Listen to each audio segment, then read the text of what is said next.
నదిలో చేపలు పడుతున్న వ్యక్తికి ఓ వింత సంఘటన ఎదురైంది. -30°C ఉన్న సరస్సు నీరు ఒక్కసారిగా మరిగిపోవడం అతను చూశాడు. ఆ భయంకర దృశ్యం చూసి ఆ వ్యక్తి వెంటనే అక్కడి నుండి పారిపోవడానికి ప్రయత్నించాడు. కాని అతను ఎక్కువ దూరం పరిగెత్తకముందే ఆ మరుగుతున్న నీటి నుండి ఒక పెద్ద గోళం బయటకు వచ్చి అతని శరీరంపై పడింది. అతని శరీరం వెంటనే గడ్డకట్టుకుపోయింది.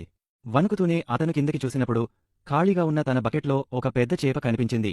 ఇంత పెద్ద చేపను ఎప్పుడూ పట్టకపోవడంతో అతను చాలా సంతోషించాడు.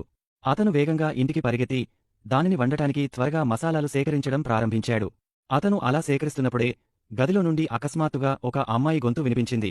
అయితే జాక్ ఆ గొంతును పెద్దగా పట్టించుకోకుండా తన పని చేసుకుంటున్నాడు. కాని కొంతసేపటికి అతనికి, నా గదిలో నేనొక్కడినే ఉన్నాను, మరి ఈ గొంతు ఎక్కడి నుండి వచ్చింది అనే ఆలోచన వచ్చింది. అతను వెనక్కి తిరిగి చూడగానే బకెట్లో ఉన్న చేప అతనితో మాట్లాడుతోందని తెలిసింది. ఇది చూసి జాక్ పూర్తిగా భయపడ్డాడు. అయినా ధైర్యం చేసి జాక్ బయటకు తలపెట్టి ఆ చేపతో, నువ్వు ఎవరు అని అడిగాడు. దానికి ఆ చేప, నేను నది రాకుమారిని. కాని నేను నీటి జీవితంతో విసిగిపోయాను. అందుకే భూమిపైకి వచ్చి మనిషి రూపంలో నా జీవితాన్ని గడపాలనుకుంటున్నాను. నువ్వు నన్ను మంచి ప్రదేశాలలో తిప్పడానికి తీసుకువెళితే నేను నీ కోరిక ఏదైనా తీర్చగలను అని చెప్పింది. ఆ తర్వాత క్షణంలోనే ఆ ఇల్లు మొత్తం ఒక్కసారిగా గాలిలో పైకి లేచింది. జాక్ ఏదో అర్థం చేసుకునేలోపే అతను తన మంచంతో సహా వేగంగా బయటకు విసిరివేయబడ్డాడు. ఆ తర్వాత ఇల్లు మళ్లీ సాధారణ స్థితికి వచ్చింది. దీని తర్వాత ఆ చేప జాక్తో, నేను నిన్ను మాయాలోకానికి తీసుకువెళ్లాలనుకుంటున్నాను అని చెప్పింది.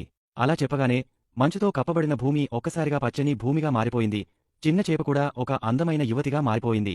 ఇది చూసి జాక్ కూడా ఆశ్చర్యపోయాడు. ఆ తర్వాత ఆ యువతి జాక్కి ఒక మాయా కవచాన్ని ఇచ్చింది. దాని సహాయంతో నీటిలోపల సులభంగా ఉండవచ్చు. ఆ యువతి, నువ్వు ఈ నిధిని తీసుకువెళ్లి రాజుకు అప్పగిస్తే నువ్వు రాజకుమారిని వివాహం చేసుకోవచ్చు అని చెప్పింది.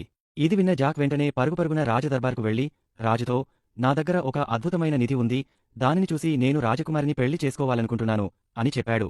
ఇది వినగానే రాజకుమారి వెంటనే సైనికులకు, ఇతన్ని అరెస్టు